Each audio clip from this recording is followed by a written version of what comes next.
Welcome to Industry Vancouver, conversations about the residential real estate industry with Andrew Hasman and Jeff Bennett.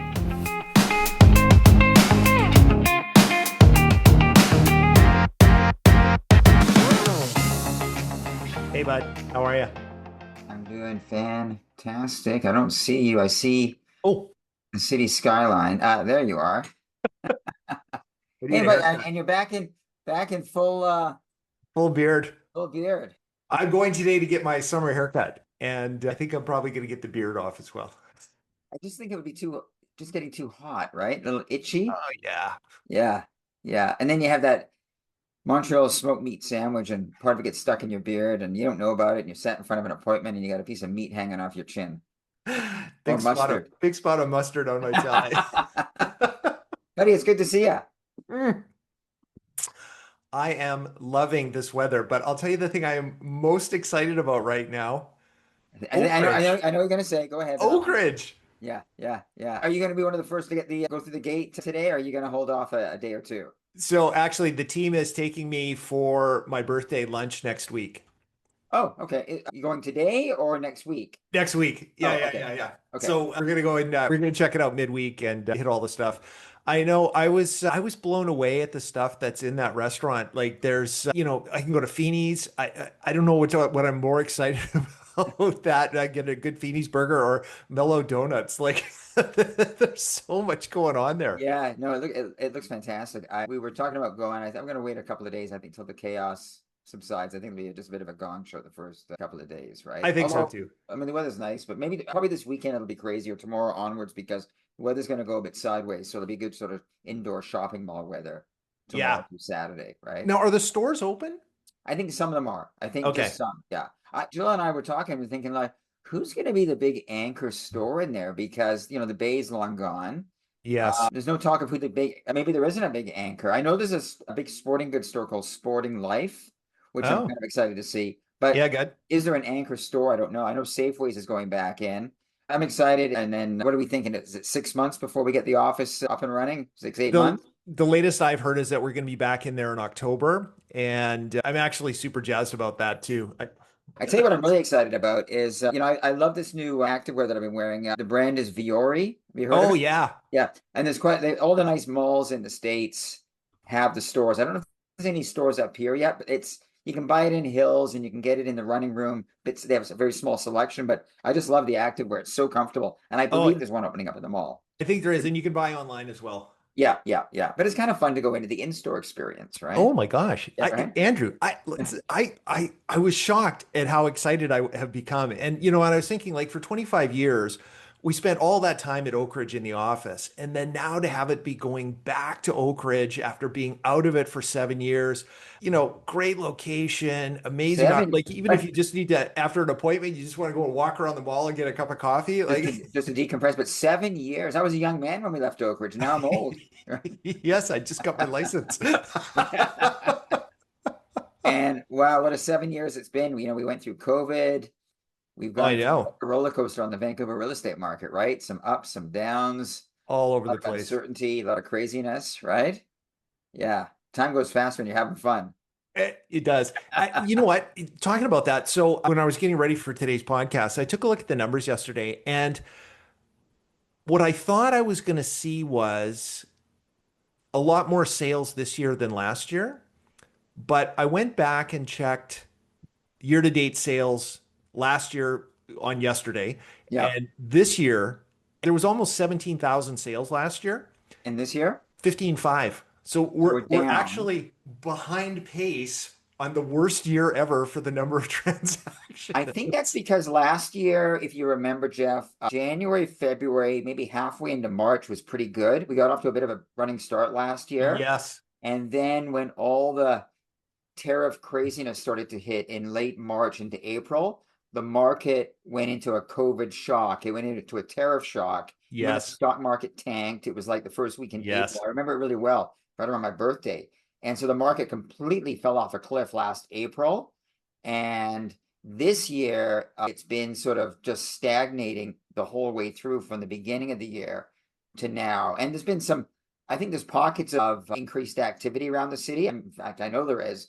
But Yes. still, I think overall, if you take the greater area, we're still trying to find our way out of this pause that we're experiencing in the market compared to sort of historical norms, right? We're definitely Yes. way off those numbers. Well, and it's interesting, Andrew, because when I look back at the things that have transacted and Yeah. when we're out working with buyers, taking advantage of lots of competition from sellers, lowering interest, all these things, it's not uncommon for us to be caught in scenarios of competing bids.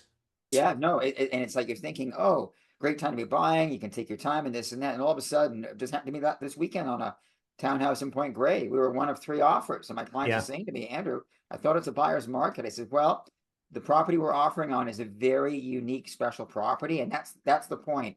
If you've got something to sell that's very one of, this was a one level townhome. Very hard to find a one level townhome. Yes. So not in a condo, in a proper townhome with your own front door. A lot of downsizers coming out of homes that are maybe they've been in their home 30, 40 years. They don't want to have any more stairs, but they don't want to be in a condo high rise. They want a townhouse. You go find a one level townhouse. They're pretty hard to find, right? Yeah, This was a one absolutely. level, 1,900 square foot, 3 bedroom townhouse. Really, really nice. And if it sells, you might have to wait a long time for the next one, right? They just don't come up that often, right? Absolutely true. And Yeah.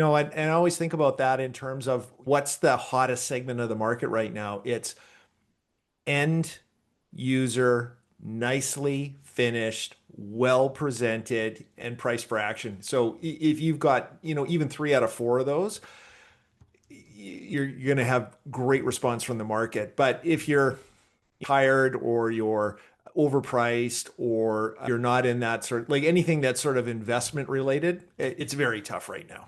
But if you're a buyer, go buy one of those tired, exhausted looking properties that aren't Yes. kept. I was just brought in by a realtor this weekend. She wants me to help co-list this property she's had on the market for 96 days. Yeah. And I'm kind of thinking, well, why does she want my help? Well, I guess she's frustrated. Maybe the sellers want to change realtors and she's going to lose the listing.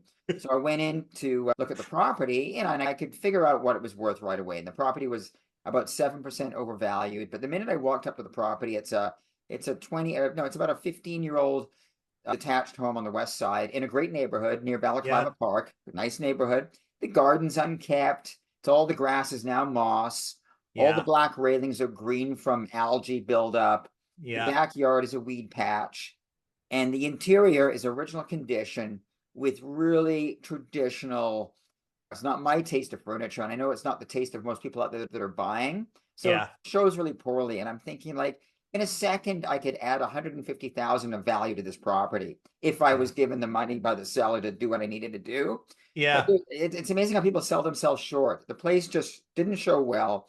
And as a buyer, great opportunity. Yeah. And it's been sitting on the market, just, it's unappealing, right? So anyway, And when we'll get into this in our yeah. topic later, but I think a lot of times if people are willing to, spend the money, and it doesn't need to be tens of thousands of dollars. If you're willing to make the effort and spend a little bit of dough to really transform your property just from a cosmetic basis, I think it pays massive dividends. Oh my And goodness. Yeah. And it doesn't cost a lot of money. What does it cost to bring the gardener in, pull all the moss out, put some sod down, rake the beds, add a few flowers, yeah, fix the lighting a bit, power wash, and all of a sudden now you've got a well-kept house, at least on the outside, right? It's first exactly. impressions, right? So a weekend and some effort, borrow your friend's power washer or whatever, or go buy one for 90 bucks. You're Or in good shape. or just hire a gardener to do it for you for 400 bucks, like whatever, right? Yeah, totally. That $400 can add 20,000 to the value, because the minute you walk in, you see a lovely kept garden. Stairs are all power washed. Oh, nice home. This is lovely. Yeah, Then totally. the inside is a different matter, but still, its first impressions are everything. And it amazes me all the years that you and I have been in the business. 33 or 4 for you and 32 for me. I'm obviously the rookie here. Andrew, 36. Okay, 36. Yeah, okay. Is how people just sell themselves short. I don't get it. And so many of those people also want top dollar. They want top dollar, but they don't want to do anything. And they Yeah. think the market's just going to magically appear and see beyond all the tiredness of their home. And so that goes back to, yes, if your home presents beautifully, which a lot don't, many of them don't, Yes. then you really stand out from the crowd. And people will say to me later, we want top dollar and this and that. It's really simple. You want top dollar? This is what we got to do.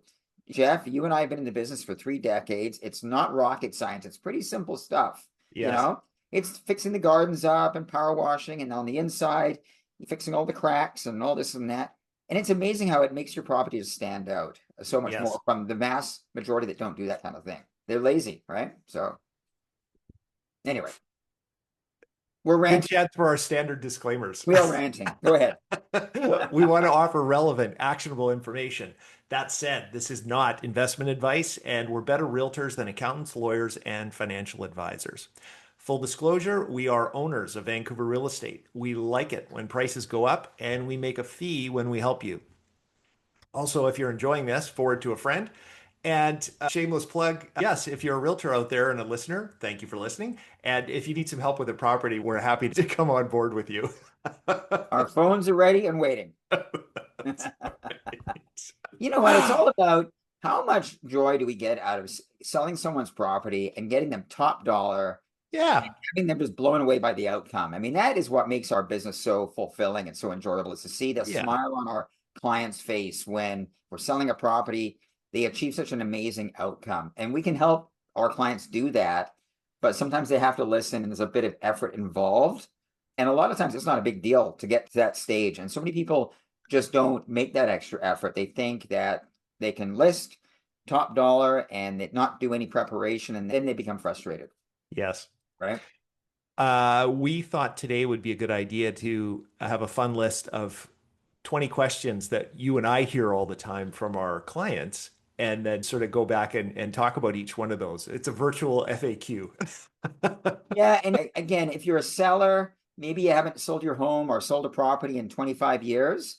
And so these questions are all great questions. If you're buying and selling all the time, maybe you know this stuff. But for the average consumer out there that's buying a piece of real estate or selling a piece of real estate, whether it's their home or investment property, they don't do this every day. No. And there's also a lot of ways we do business that are different than the way they were done, 5, 10, 15 years ago. There's different rules, different ways that we have to conduct ourselves to stay on side, basically. And that Yes. affects as well how the consumer has to act as well. And so these are great questions, and they come up all the time.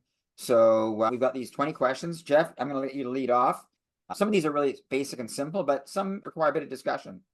Well, Andrew, I think you make a great point that I mean, because we hear them all the time, we just think, Yeah. oh, I mean, like everybody knows this. Like, Yeah. but the reality is, if you haven't sold a house for 40 years or you're not doing it every other weekend, this is news. Like, it's good to know. So, the first question that I wrote down for us is if we list at a certain price, do we have to accept an offer at that price?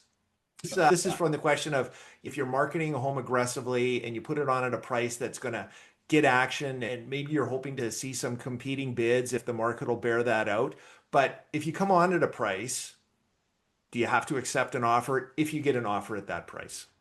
And in Vancouver, it's been a strategy for years in order to create multiple offers where we see homes priced a little bit under market with the seller's full intention of selling over asking and no intention of selling at asking, right? Yes. So that's a question that comes up all the time. You and I will sit down in front of our clients and say, okay, your property's worth 1.5 million, but we think you should put it on for 50,000 below that price to generate a lot of interest, get some Yes. momentum, pick a date for offers, maybe 5 to 7 days after the property goes live, and get everyone to submit at the same time. And let's see what we achieve. And the seller says, well, that's great, but I have no intention of selling at the listing price, which is 50,000 below your market estimate. What happens if we only get full price? Do we have to sell? Right? That's the question that comes up all the time. That's the question. And Yeah. so the good news is, I was going to say, maybe we need a lawyer in here, but you can be the lawyer, Jeff. You go ahead. so the technical answer, which Yeah. is the best answer, Okay. the listing price on the listing agreement Yeah. is what's called an invitation to treat. It's not actually an offer. Whereas if you make an offering, if somebody meets the terms of that offering, it's a done thing. But this is not that. So the listing agreement is an invitation to treat, which means that we're putting it out there. This is the marketing price. We're going to take a look at what comes in and decide what we want to do. Nobody is ever going to be forced to sell a house that they don't want to sell.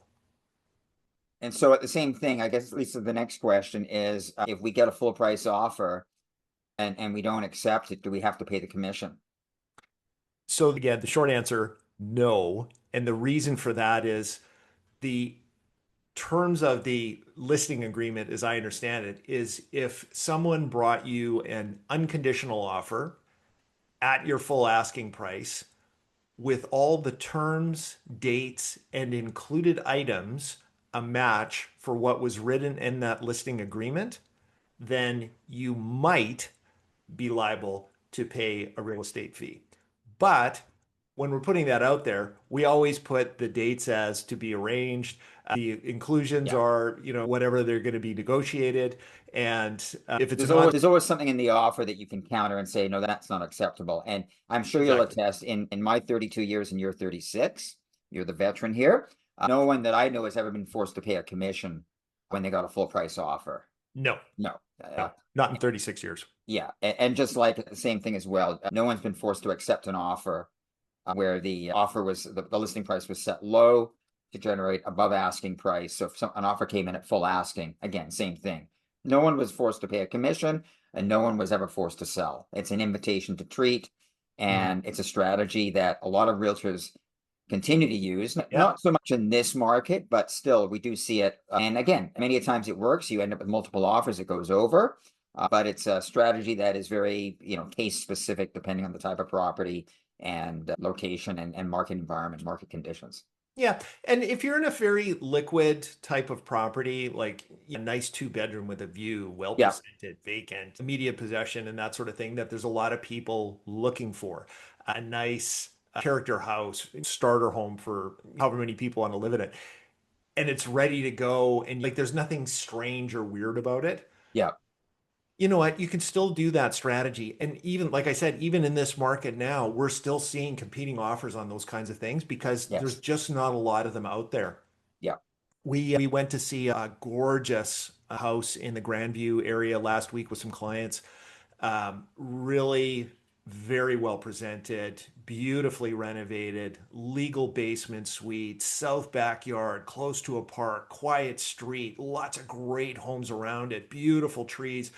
And it felt like it was 2022 spring. Like we were there, there's a Fact. massive pile of shoes at the front door, people Yeah. coming in and out. There are 2 realtors standing on the front porch giving the breakdown on what, and that kind of home can still get. And I think within a day or two, they had a couple of offers on it, and I'm waiting for a sale price to see what it went for. So I was on social media, I think on Instagram, there was a realtor that had a post out there just yesterday, the day before, about a bunch of homes or a number of homes that had sold in the Grandview Commercial Drive area, exactly how you're describing, Yeah. all going over asking price with multiple bids and a ton of interest. And Yes. again, that leads to say there are pockets of the market that are very active right now, where there's a shortage of good supply. And that's a perfect example where, yes, overall market conditions, still a pretty tough market out there, but there are pockets of real action going on where there's homes being chased by multiple buyers. And so there's a good example, right? Yeah, exactly. Yeah. Nice area. The question number 3 that I have written down here, how does the commission work and who pays it? So I get asked this question a lot by buyers, and I want to be very careful talking about commissions and fees. Most often, the fee is paid by the seller, unless an agreement has been made with a buyer. And if an agreement has been made with a buyer, there's lots of notice and everybody has to be aware of that. So there's total transparency about it. Right. So the only way that a buyer is probably going to have to pay a fee is if that's something they've agreed to and negotiated with the agent as part of their representation. Jeff, wouldn't that be more typical where it's an off-market transaction? So basically, there's a property that's not on the market, but we know through sources that the sellers want to sell. They do have an agent, Yes. and we've made an appointment to go look at that property. The buyers, our clients, want to make an offer on that property, but the property's not listed on multiple listing. It's either exclusive or it's not even on the market. So Yeah. as a buyer's agent, isn't that where we would go to our buyers and say, you guys, we need to set up a buyer's agreement here? And that's where that would be relevant, where they agree to pay you, the buyer's agent, the fee as opposed to having it come from the seller. Is that correct? Exactly right. Yeah. And not uncommon also on commercial transactions. Right. We've done it a lot of time where we've approached sellers on a buyer's behalf. And just to make it easy, the buyers agreed to pay us if we negotiate a successful contract for them to get the property. Yeah. And in a lot of ways, it's fun because it makes it so much easier for the seller. You're not then having a conversation with them about, oh, well, you're paying me, but I'm not representing you and Yeah. whatever. It just clarifies and it makes it a lot easier to say the buyer is paying me. I am not your agent. If you need representation, go get some. Yeah. Yeah. No conflict of interest at all. Yeah, It's exactly. nice and clean, right? For sure. So yeah. Okay, good.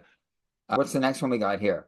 The next question I wrote down was, oh, how much are we going to actually net? And that's just a calculation where we Yeah. sit down and we put together the full real estate fees, any legal fees that you're going to need to pay for a conveyance at closing, the mortgage, if there's a penalty for prepayment, if it's not an open mortgage, if you're going to have to give notice to a tenant and you're going to have to give them a month's rent, all of these things. So it's a very simple thing to say, if this price X, we just fill in the blanks on our spreadsheet, and then this is what the net figure will be. And normally when we do that, just like we give a marketing range and an expected offer range, we also give an expected bottom line range. Like a So, pro forma. so So the I don't know about you, but I'm sure you do the same thing. When we're dealing with an offer for a client on the sale of their property, there is that standard form disclosure of remuneration. So it shows yes, the selling price, what our fee would be, what the fee to the other agent would be, what they're going to net. It doesn't show their mortgage payout and all of that stuff, but usually we'll provide a separate calculation for them so they can see exactly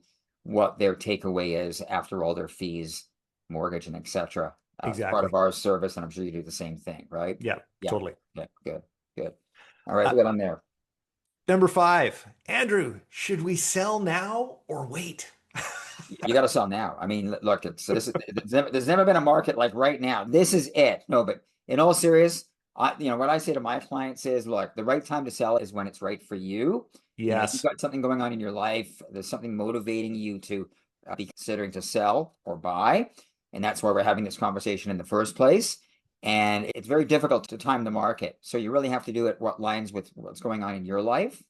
The market can be quiet. You can think, oh, we're going to wait till the spring, but maybe in the spring that doesn't line up with your personal timeline. It's really a personal decision. so if Yeah. there's a compelling reason to sell, then yes, do it now. Yeah. And if there's not a compelling reason to sell, don't sell. Yeah. And funny thing is, a lot of times we'll get clients, they'll want us to come in. They're thinking of selling. They'll want a market estimate. But I'll say to them, look, if we're talking 6 months from now before you actually list, the market could be somewhat different. So we need to reevaluate the market estimate or relook at it once we're closer to listing, because you could have neighboring properties that list and sell that affect your market value. The market's dynamic, it's fluid. So we're Yes, going to obviously revisit pricing once we get closer to listing, if it's something that you're thinking down the road and not right now. And so again, all it comes down to, it's timing is really up to the client as opposed to what's going on in their life and when they need to sort of make this move, whether it's buying or selling. exactly. Yeah. Yeah. Good. And the next one that I have written down is, how do you decide on the asking price? Well, that's So, again, that's where I always think it's really critical to be working with a realtor that knows the market, that's done their homework, that isn't just picking numbers out of the sky. And it's so critical in this market right now where some markets, some sub-markets in the city are very much in buyer market territory. yes, We've got a property for sale out in the valley right now, townhouse. That is very much a buyer's market. There's a lot of inventory. Yes, there's properties that are selling, but they're selling under assessment, and it's fairly easy to come up with a selling price because there's actually a number of sales, yes, and we just got to make sure we're pricing it right in that sweet spot. And that sweet spot is really where it's going to generate offers. It's not pricing it too high, it's that sweet spot. So a good agent should be able to come up with a calculation and an estimate that's realistic and achievable. yes. When we're in a flat to declining market, as we are, Yeah, it's useful to think in terms of the last sale price is not something usually that you can beat. yeah, It's usually something that you should aspire to. But the Yeah. best way to get that price is to be right at or slightly below the last Below. sale price Yeah. with your marketing price. Yeah. One of the questions that I hear a lot is, well, can we just start a little higher and then come down if we don't get that? The best opportunity to get the most money is in that initial 3 or 4 weeks when the property's for sale and there's the most excitement around the new listing. If you start too high, you lose all that momentum. And then what ends up happening as the market deteriorates, you'll end up reducing your price down and sometimes even lower in order to get sold than Yeah. if you had have just been at market in the first place. So Well, we yeah. don't want that to happen to our clients. So what we always do is we advocate for proper pricing right out of the gate. And if we have been a little too pessimistic, like water in a well, the market will rise to meet the actual value. And this is where you'll end up with this competing offer situation, right? Yeah. And what you're saying is bang on. And the worry is that when something's been on the market for 3 or 4 or 5 weeks, you tend to get these people that are coming in now. They see it's been on the market for several weeks. It Yeah. hasn't sold. They want to know why it hasn't sold. What's the problem with it? And then you start getting these questions. I just had one on a property we've had listed now for 4 weeks. How motivated are the sellers? You don't typically get that question in the first week. How That's motivated are the sellers? How low will they go? Will they look at a subject to sale? Um, all those kind of questions. I call them the bottom feeders. They're looking for a good deal, and rightly so, right? Yeah, sure. They're But representing their buyers, and that's what they're doing. I think for me, the question is always, do you think you want to take a look at the property before we start having that discussion? And the second one, and rightly so, the seller has not authorized me to negotiate on their behalf. And the second part of that is we do not respond to verbal offers yeah, because no, nine times absolutely. out of ten Yeah, they're just fishing. Oh, I see you're on the market for 3 million. Oh, would the seller take 2.7? yeah. And What are you going to say? Yes? No, of course you're not. yeah, But and even if you do, they're not going to make an offer. They're going to offer you 2.5. 2.5 Right. always.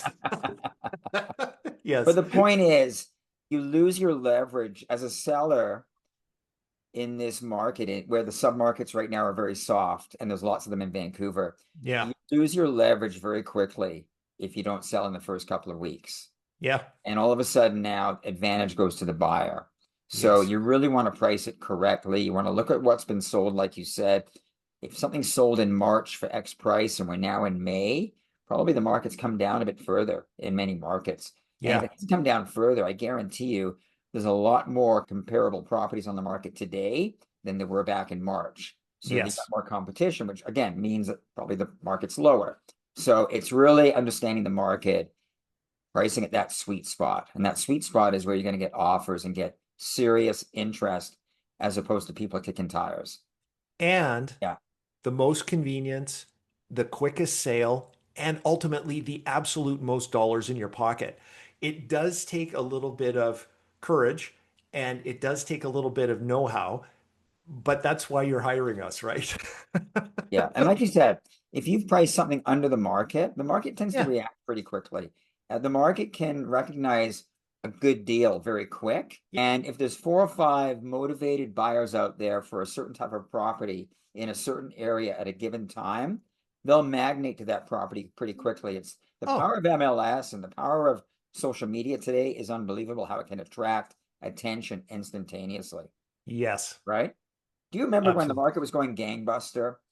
2021, 2017, you'd list a house on MLS, maybe the sign would go up, and how long it would be before you got your first call after it posted on MLS. Oh, I can 90 remember getting, seconds. It I would can remember, hit, you get a yeah, call. I remember getting calls within 15, 20 minutes. And the clients would say to me, Andrew, there's people driving by our property already. I said, yeah, Yeah, we just posted it on MLS. Like it was instantaneous, right? that's right. And that can still happen today. It doesn't happen as quick, but the power of the online world today, it's instantaneous. Those buyers that have those MLS searches set up by their agents, Yes, they get the email alert right away. And if they're ready and hungry to buy, and if they're in the area and they're not working on that day, they're driving by that property right away because they want to check it out and see if it's something they want to go take a look at, right?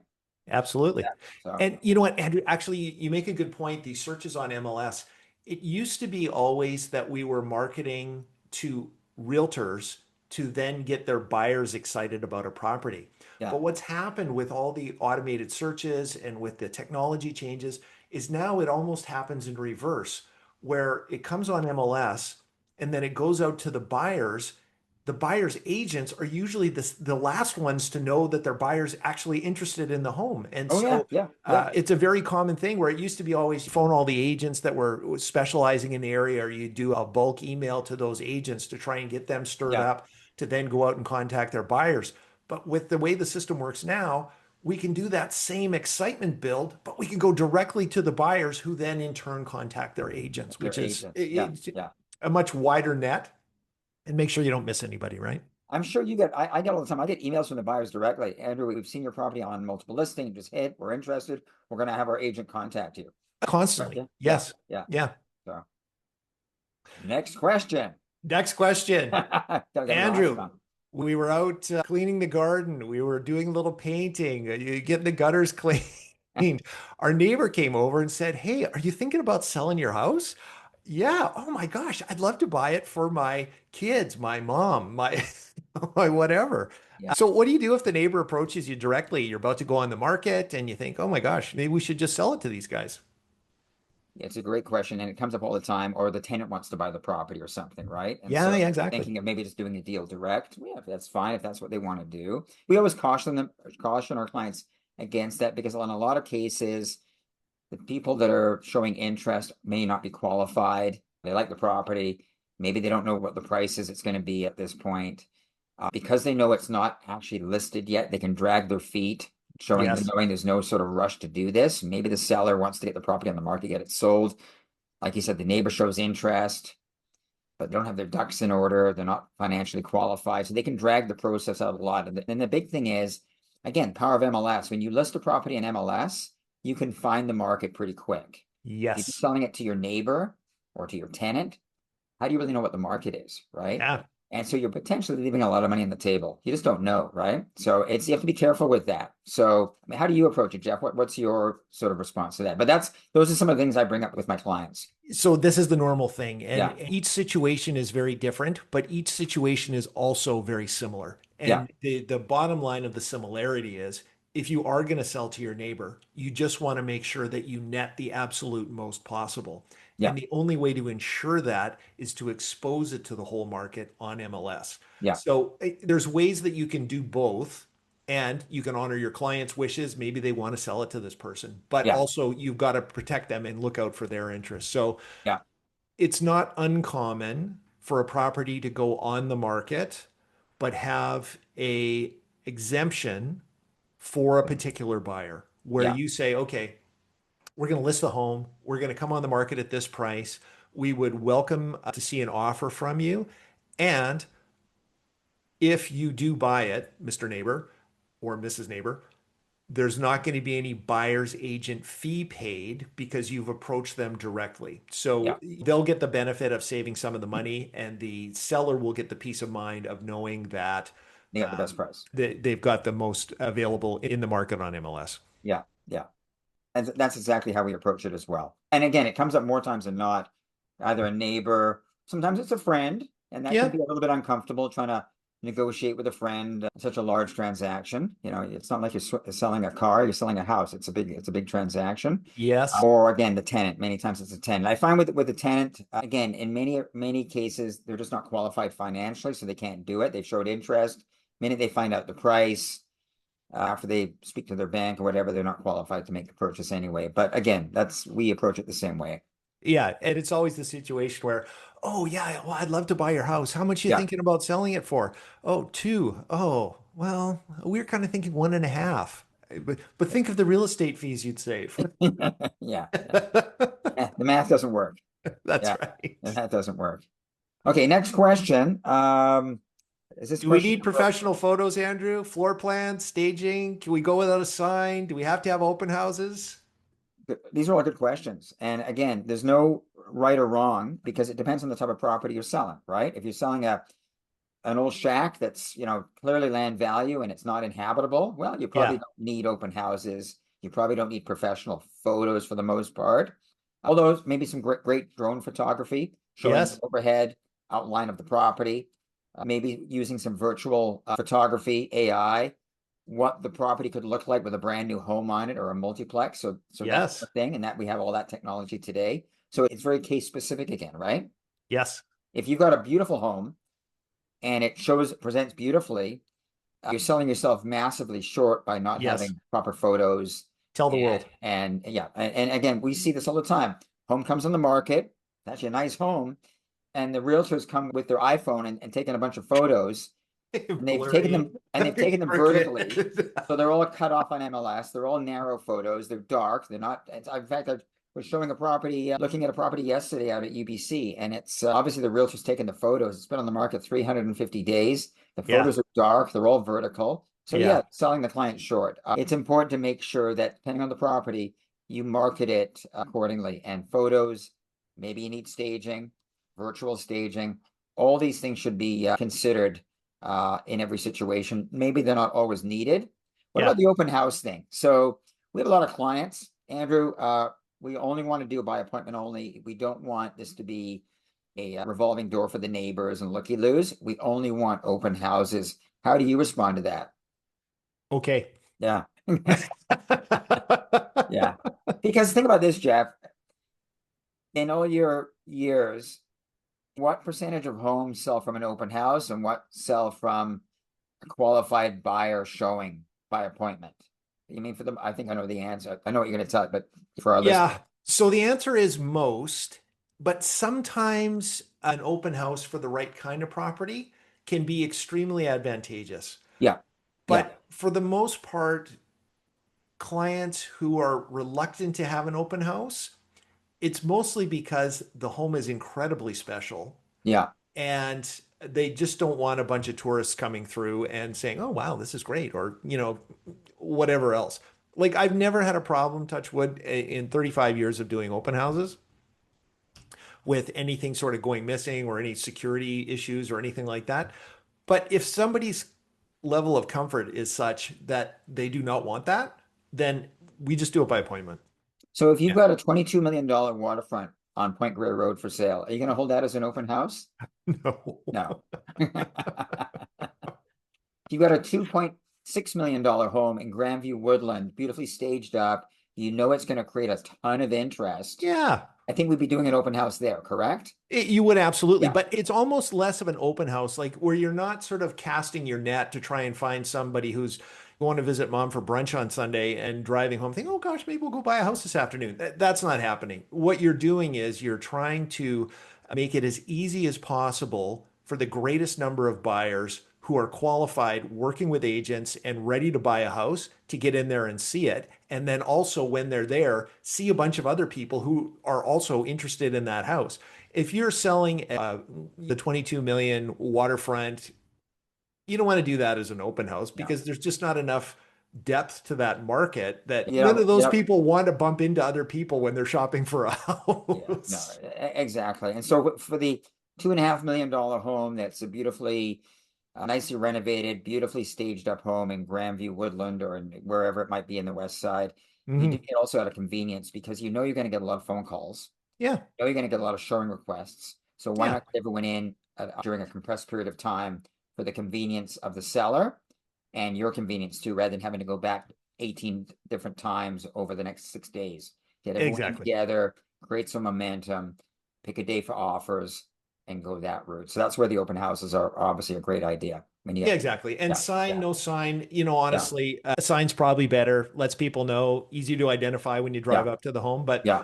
not the end of the world if you don't want one. It's not going to make or break the sale by any means. No. That's going to have a negligible, if any, difference to the outcome. Yeah, exactly. Yeah. It's basically as long as it's presented well, priced right, easy enough to show that and properly marketed, you're going to be fine without Yeah.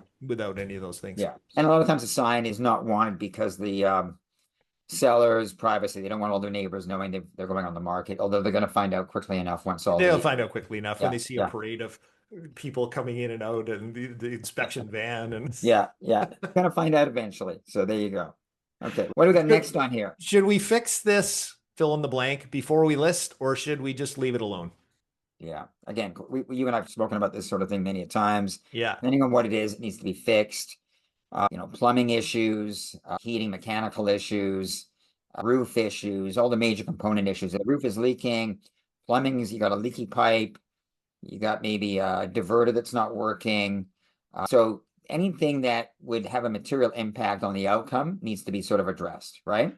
I think about it this way, Andrew. Anything that a buyer is going to find in an inspection Yeah, that's going to cause them to go, yeah, I suggest fix it. go ahead. Yeah, Now, nothing's required. Nothing has to be done. You can sell a house in any condition.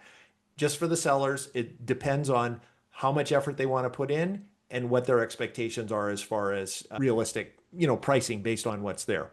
yeah, yeah.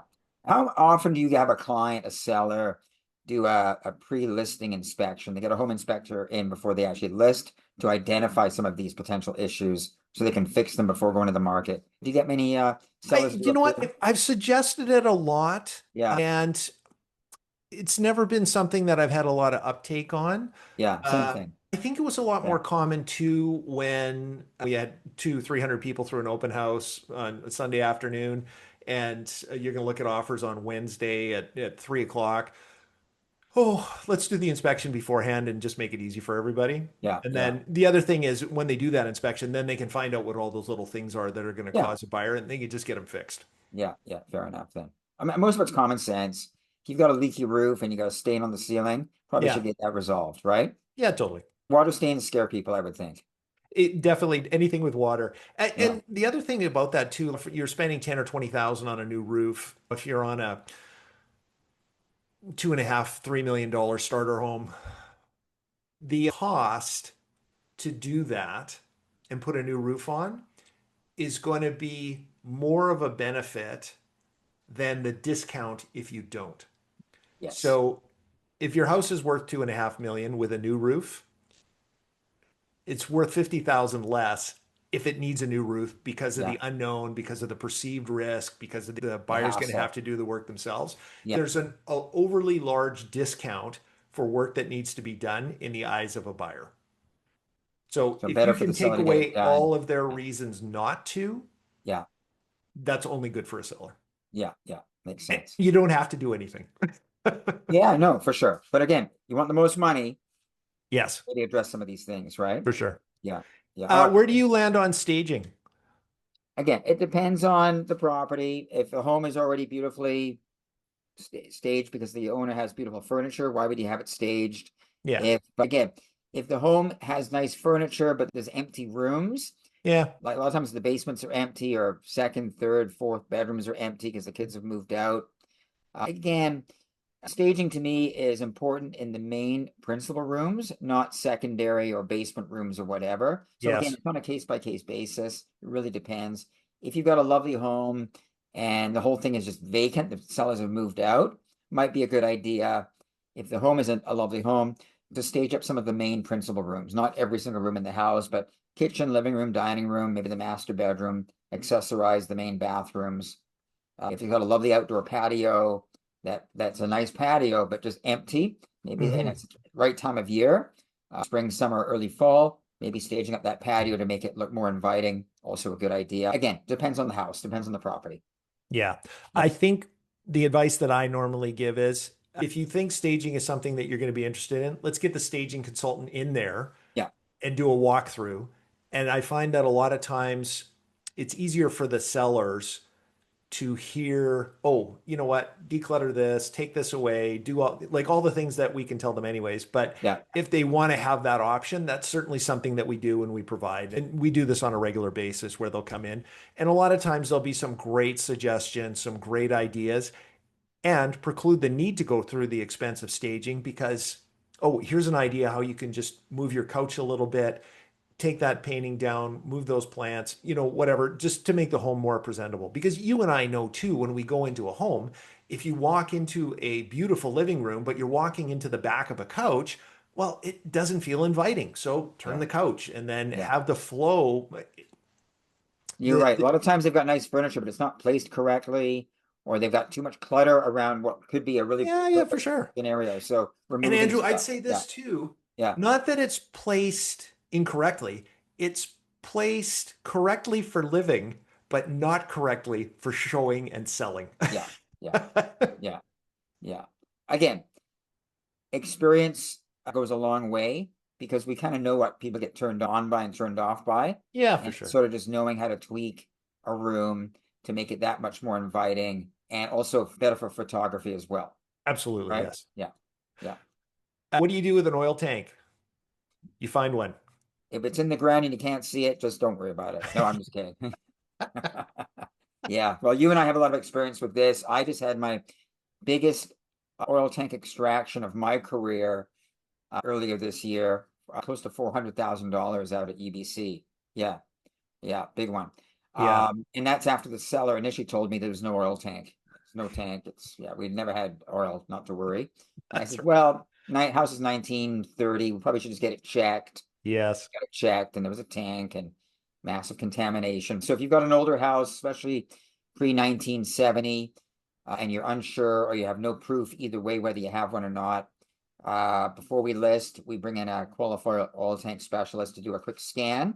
Yes. Scan can be done very, very inexpensively to check to see if there is a tank. And of course, if there is one found, you absolutely need to have it removed before you go to the market. That's the best suggestion. You could Yeah. also sell it with the tank in the ground with the agreement that you're going to remove it after subject removal, but before the completion date.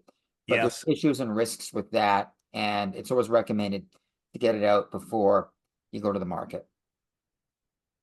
Yeah. If you Yeah, can get it out, get it out. yeah, If you can't, there's sometimes a heavy price to pay because, as you described, you want to be the one in control of getting it removed and not be burdened by the cost because you've got to satisfy something on a contract. So, yeah. And the risk of doing it after the subject removal before completion is sometimes these tank removals can take 3, 4, 5 months to be fully yes. removed and remediated. And if your contract shows a completion date that's too tight, then you Yeah. got to go back to the buyer and ask for an extension. And then the buyer could get nervous and want more information as to why it's taking so long. You know, you jeopardize a sale. And you as a seller don't know what it's going to cost. I mean, maybe Yeah. you're thinking if you had your estimate from the oil tank company and they really don't know what it's going to cost because you don't know what the contamination situation is, they'll quote you 8 or 10 grand to remove the tank, but that doesn't have no bearing on what the actual cost could be if you have to remediate the site. And Yes. so you've sold the property, tank's coming out after, but before the completion, but you don't know what the cost is. So there's a risk there as well. So it's better to get it out before you list the property. For sure. Yeah, Andrew, can I sell my property with the tenant in place? absolutely. Yes. Yes, you can. We need to obviously honor the tenants' rights and make sure that the landlord-tenant relationship is maintained during the selling process because tenants can be they can be touchy. They can get irritated very quickly with the showings and the disruption. So we Yes. just want to make sure that we're handling that relationship and that process carefully. Obviously, it's easier if the tenant is not there, but if Yes. you've got a tenant in place, you cannot evict a tenant for the purpose of putting your property on the market. And it's amazing how many people we speak to think that they can actually do that. And say, oh, Yeah. Andrew, No, we have a no, tenant, but we're going to serve notice and get them out so we can put the property on the market. I said, no, oh, you're not. no, you're not. Yeah. Not legally anyway, right? Not legally anyway. So a lot of people don't know the rules. If you're a landlord, you should know the residential tenancy rules in British Columbia. They've Yes. changed a lot in the last 10 years, and Yes. most of the rules are in favor of the tenant. So you need to be very aware of what your rights as a landlord are and what the tenant's rights are. So you're not in an offside position with the tenant and the residential tenancy branch. Yes, I'm going to Yeah, put the big caveat on this one because yeah, every situation is quite different yeah, and you need to tread very carefully. yeah, If you've got a property with a tenant and you're thinking about selling it, have a long conversation with us first and let's talk about all the different options. yeah, yeah. Yes, And but you can absolutely sell with the tenant in place. yeah, and if you have a tenant in place and you want to sell, you have no option because your tenant's there, unless of course they've given notice, different matter. But like you said, not that we're going to spend a lot of time on it here, but every situation is a little bit different. And Yeah. so if it's a case where the tenant's just given notice, they're going to move out in a month or two, maybe you wait till they move out before you list the Yes. property. Yeah. Way easier. You now have control over how the property shows versus the tenant stuff is in there. They're packing up. It's messy. Yeah. Potential problem. I think my main caveat with this is to minimize friction with everyone. Yeah, Always makes an easier transaction. 100%. Yeah. Yeah. Yeah. Uh, Question 19. Can I keep looking at homes after I have an accepted offer? I've got a couple of weeks of subjects. I don't want to miss out on something else before I commit. I just want to make sure I know what's out there. Yeah. We spoke about this earlier in the week, right? Yeah. So the So, answer is yes, you can absolutely do that. yeah. But you may not want to because if you found a place you like, concentrate on that one. Yeah, we always say if you've tied a property up, let's focus on that. Let's stop looking. That reason Yeah. you tied it up because you like the property and you think it's going to be a good fit. But legally, you do have the right to keep looking at other properties until your conditions are satisfied. Yeah. But intention is key. You should not be tying up a property with the intention of maybe continuing to look and putting that one sort of on hold while you look at other properties. It's not good business practice. It's not negotiating in good faith. But I Yeah. think a lot of it has to do with their intention, right? So yeah, every situation is a little bit different. And if you're someone that's out there looking for property and you have that idea that you might want to look at other properties while you put one under contract, check with us. We'll have a conversation and we'll tell you sort of what the right and wrong thing to do, the do's and don'ts. Yeah. And can I make more than one offer at the same time if I intend to buy only one property? Yeah, I'm going to let you answer that one, Jeff. So I'm going to say I don't actually know what the legal answer is on this, but I can tell you that if you're making a bunch of offers to try and figure out Which who's one you're going going to to buy? give you the best deal, that never ends well. Yeah, I've never had somebody end up owning two houses or even heard a story of that yeah. happening. But I can say that the concentration and the focus on a single property is probably better than spreading between two. And you can certainly make offers consecutively. I make this offer on this home today, see what the response is. The next day, I offer on another home and find out what the response is there. But I would not do it concurrently. So you've got an offer accepted on property A, and you've Oh, got, no, say, no, no. I'm saying, so I'm just saying, oh, there's three homes that I like. I'm just going to write an offer on all three properties and see who counters the best. I don't recommend that. but what about a situation where you tie up a property, and while that property's tied up, you go and put an offer on another property and tie that one up. Now you got offers on two. So I would going to refer you to the answer to question number 19. Concentrate on one home at a Home time. at a time. Yeah, yeah. I had a situation like that last year. It was a very uncomfortable conversation with the client. I just said, this is not the right thing to do. Yeah. It's really not negotiating in good faith. Yes. Better that we concentrate on one at a time. Put yourself in the seller's position. You own a house, we get an offer. How would you feel knowing that this buyer that's tied up your property has also offered and got another offer on another property accepted, and they're going to buy one, we just don't know which one, and your property is now tied up for, say, 10 days while they make a decision between the two? Don't Yeah. think you would like that, Mr. Seller. And Yeah. again, it's negotiating in good faith. Yeah. It's not good business practice. It wouldn't be. And I Yeah, find more often than not, it just gets a little bit confusing. But yeah. you know what? Who's to say? You see a great house, you think, oh, I want to live here forever. And then the next day, oh man, this one's Another pretty one. nice too. Yeah. Again, you've been in the business longer than me, 36 years. That's 4 more years than me. So you've seen a few more things than I have, but I've seen a lot of stuff, right? Just to be clear, Andrew, I think it's 2% longer. Okay. Well, that 2%, you never know what can happen in 2%, right? Those 4 Oh no, years. wait a minute. 6% longer. Okay. So when you first got into business, how much was a little post-war bungalow on the west side saying Kitsilano on a 33-foot lot? I know the answer to this. I looked at a home that had expired in 1990, 235,000. I got in 93, and I remember them being kind of around the high twos, low threes-ish Yeah. back then. Yeah. And then here's an interesting thing for any of our listeners.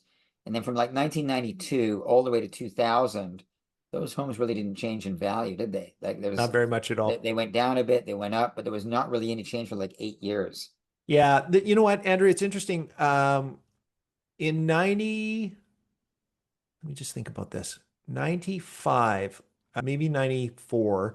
There's a little peak in the market. And I can remember most of those little starter bungalows were around high fours. Okay. And then about 5 years later, just before the market did this Yeah. in 2000, Yeah. they were probably down by about 10 or 15%. So they were all of a sudden they were in the low fours. So really for 5, 6, 7 years, it Yeah. hadn't really much appreciation. I just remember in the early years of my career from 93 to 2000, the market was down to flat. It hadn't really Yeah. appreciated, you know. And then of course interest rates were a lot higher too, right? 5-year mortgage Yes. rate, I think back in the early 90s was probably close to up in the nines. Uh, Right? Andrew, when we bought our first place, Yeah. we were so excited because we had an interest rate below 10%. Yeah. Yeah. Oh my gosh. See, Wow. all these young people today, they're out buying for their first properties and they're getting a 5-year rate at 4.25. Yeah. I mean, they've never seen what it's like to have a mortgage rate over 6%, No, right? I know. Right? Yeah. To be fair for them, though, the prices are 10 times what they were. They were, yes, yeah. The debt levels are much higher, and that relative to income is completely, the Yeah, math yeah. does not work in this day and age, right? It's it's not working for this That's poor a whole people. other That's another conversation. conversation. Yeah, yeah. No, for sure. Andrew, thank you. I hope that our listeners have enjoyed that. I know it's, like I say, very commonly asked questions, not so commonly known answers. And I think it's a great service to everybody that's out there and to listen to this. Yeah, So and again, thank for the average person, they don't do this every day. We sort of do. So we get these questions all the time. But if you haven't bought a house in ever or in many years and you haven't sold one, same sort of thing. These are all good questions and they come up all the time. Almost some of these come up every almost meeting. every transaction. Yeah, yeah, And so I would say that too. So if you're out there and you're listening and you want to sell your house and you're not 100% certain on any of these, or if your situation is unique, please call us. We're yeah. happy to attend and help out any way we can. We're always ready on it with our phones. That's right. That's Okay.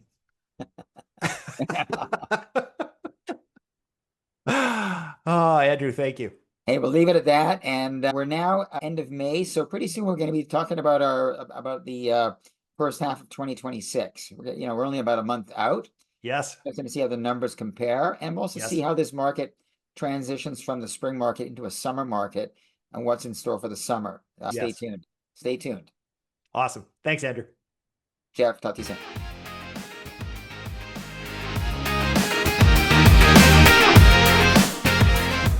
Thanks for tuning in today. We appreciate your time and your attention. If we can be of further help or information, we look forward to hearing from you.